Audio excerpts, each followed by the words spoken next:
And stop the blame game. Stop blaming everybody around you. You control. I tell people all the time, control what you can control. And if people took that into relationships, we have a lot better relationships. Mm-hmm. It's so easy to blame everything that's going wrong in a relationship on somebody else. Mm-hmm. So easy to do that.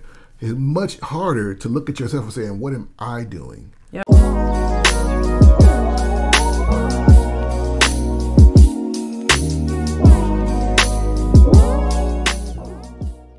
Hey guys, we're back with another video. Enough said, meet the Simmons. Today we have a video from the great Jordan Love his stuff. Absolutely. So I think he's going to address something that we all need to understand, and that is introspection. All right, here we go. Bed one night and say to yourself, what's one thing I'm doing wrong, that I know I'm doing wrong, that I could fix, that I would fix? You meditate on that, you'll get an answer. And it won't be one you want, but it'll be the necessary one. Okay, short video, but very powerful. Mm-hmm. Very powerful. I think that when you reach a certain point in life and you're down to nothing and you don't like what you see when you look in the mirror, you don't really like where you are financially, you don't like where you are in your career, you have to do something called introspect. Introspect is looking inward. Looking inward. And I love it now, just sitting on your bed, sitting on the edge of your bed, just thinking, well, how did I get here? What can I do to get myself out of the situation? The problem is that I see with a lot of people, and that we see when we're coaching people or mentoring or counseling, is that people lack introspect. They want to blame somebody. They want to blame their dad because he wasn't there. They want to blame their mom because she worked too much. They want to blame the person who bullied them when they were in third grade. They want to blame. And all those factors do play into who you are. However, you have this thing called autonomy.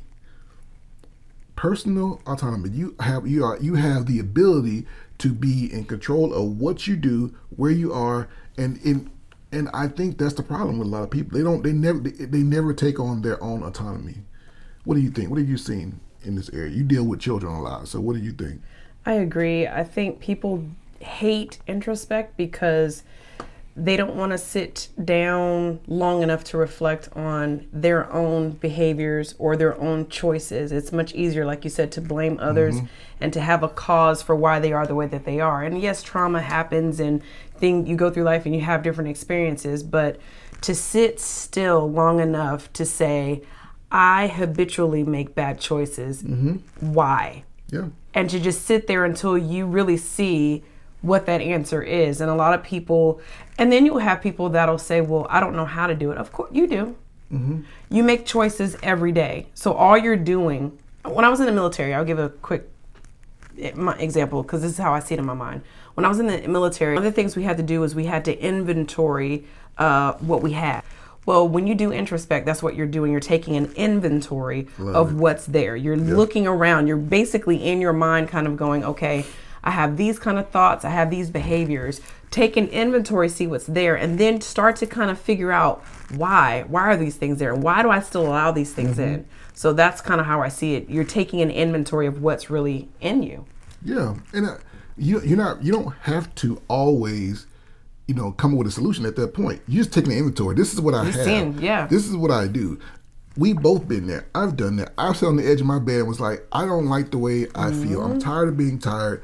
I'm overweight. I don't feel good. I'm tired of breathing heavy when I go up and down stairs. So I'm going to do something about it. I'm going to take control of what I put in my mouth, because that's one thing I can't control. That's right. I can't control the stress of my job. I can't control the fact that I'm leading a family, that I have kids that are getting older, and that I got bills to pay, and I can't control those things. What I can control is what I put into my mouth and the amount of time I work my body out. I took control of that at the beginning of this year, and we are 60-some pounds down, and I feel much better. Took control of that. I had to come into agreement with the fact that I was doing harm to myself. Yeah. And most people don't do that. I was molested as a child, because I was molested as a child. Yeah.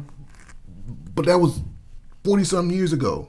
I have to move past it. Not saying that, and I had to get help, and I had to do a lot of work to get to that point. But I can't allow that, the fact that happened to me as a child is the reason why I'm eating this donut today. I have to get to the point where that is no longer an excuse. And he said, you're not going to like it. You're not going to like it. It's not going to feel good. But it is the necessary one. I like you said, how he said that. That is the necessary one that you need to focus on. You need to look at it, see it for what it is, and do something about it. Like you said, you have a choice to make here. You're not, you have autonomy. You have the power to make the choice to say, okay, although this happened to me, today I'm going to make changes, and this is what I'm going to do. This is what I can control. This, I may need to sever this 20-year friendship because this friendship isn't doing me any good. It's doing me harm. So yeah, you have the power to do that. Yeah, and stop the blame game. Stop blaming everybody around you. You control. I tell people all the time, control what you can control. And if people took that into relationships, we have a lot better relationships. It's so easy to blame everything that's going wrong in a relationship on somebody else. So easy to do that. It's much harder to look at yourself and say, what am I doing? Yep. What did I bring into this relationship? Because we all bring things into a relationship. We all bring baggage into a relationship, and it stinks. It is filthy. So you have to deal. You have to sift through your stuff. And if you're going to have a successful marriage, you're going to have a successful partnership that lasts for years on end, you're going to have to learn how to look at yourself and say, this one's on me. If you're going to be a successful parent, I mean, to be able to relate to your children and to be open and honest with how you relate to them, you also need to do introspect, because kids can sniff out when you're being insincere. They can sniff out when you're saying one thing and doing another. So that's another thing that you also have to think about as well. Well, I think, like you head down that road, I think that if you're gonna achieve any level of success, any level of success, there has to be a certain amount of introspect that goes into it. There has to be a certain amount of self-awareness, like we keep talking about, that comes along with that. You have to be aware of your triggers, aware of your blind spots, aware of things that you are acting out because of. If you can ever get those things down, you can get to the next level like you wouldn't believe, because you acknowledge your weaknesses. When we all have them. So we all have them. So true. So love Jordan B. Peterson, great man, great insight. So that was just a quick hitter, but with that, that's enough said.